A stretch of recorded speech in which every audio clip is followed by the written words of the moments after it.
Pringles offre gracieusement son soutien à ce podcast. Goûtez à la nouvelle saveur mystère de Pringles et présentez votre solution sur mystèrepringles.ca pour courir la chance de gagner 10 000 $. Toujours coincé? Écoutez mon podcast pour trouver les indices.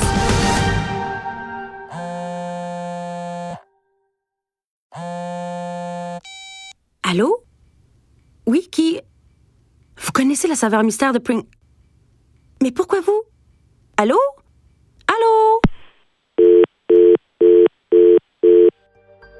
Je préfère commencer par une intro en bonne et due forme. Mais que je n'étais pas prête pour ce coup de fil! Salut tout le monde! Ici Agathe Presté-Tempeste, votre journaliste d'enquête émérite qui est toujours sur la piste de la saveur mystère de Pringles. Après des mois d'efforts pour trouver des réponses, je me suis dit que je les trouverais sûrement auprès d'un employé de l'usine Pringles. Mon contact m'a dit qu'il connaissait la réponse à mon insondable question et m'a offert de le rencontrer à un hôtel près de l'usine. Sauf qu'à mon arrivée, il était déjà parti. Enfin, il a plutôt été enlevé, d'après la réceptionniste. La seule trace de son passage était une note se lisant « Vous avez tous les indices en main. En cas de doute, appelez la Russie. » Appeler la Russie?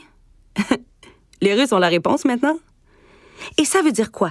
Tous les indices en main. Bon, on respire par le nez. C'est le temps de prendre une pause et de passer en revue l'ensemble du dossier. Voyons voir. Ma première entrevue était avec Cameron Fleming à la prison. Je me souviens d'avoir visité une foule de blocs cellulaires où j'ai distribué des croustilles. Suis-je passée à côté de quelque chose? Pour ce qui est de mon entretien avec la docteure Da Vinci, l'experte en cryptologie, essayait-elle de m'aider à trouver un indice avec ses histoires de code ou était-ce uniquement des menteries? Ensuite, il y a eu le détective Mulder San Diego. Quelle perte d'argent! Tout ça pour entendre ces histoires à dormir debout. 5 malfrats et 19 chiens chauds. Puis, c'est qui, cette fameuse femme en robe rouge dont parlait la clairvoyante Madame Cléo? Qu'est-ce qu'elle en sait? Je comprends même pas son histoire de message. Sans compter, Lou Hébert cachait. Quelle bizarre de réponse à la saveur mystère. À part ça, une galvaude espagnole. Est-ce que ça existe vraiment? Une galvaude, c'est un plat québécois, non? Franchement, il y a sûrement des indices dans tout ça. Mais comment puis-je résoudre cette enquête alors que même les membres de la fameuse société secrète n'ont aucune réponse?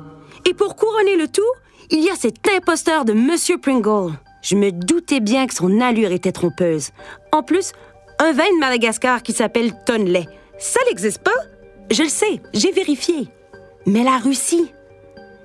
Qu'est-ce que la Russie vient faire là-dedans? Est-ce qu'ils ont infiltré le podcast? Est-ce que je diffuse des fausses nouvelles?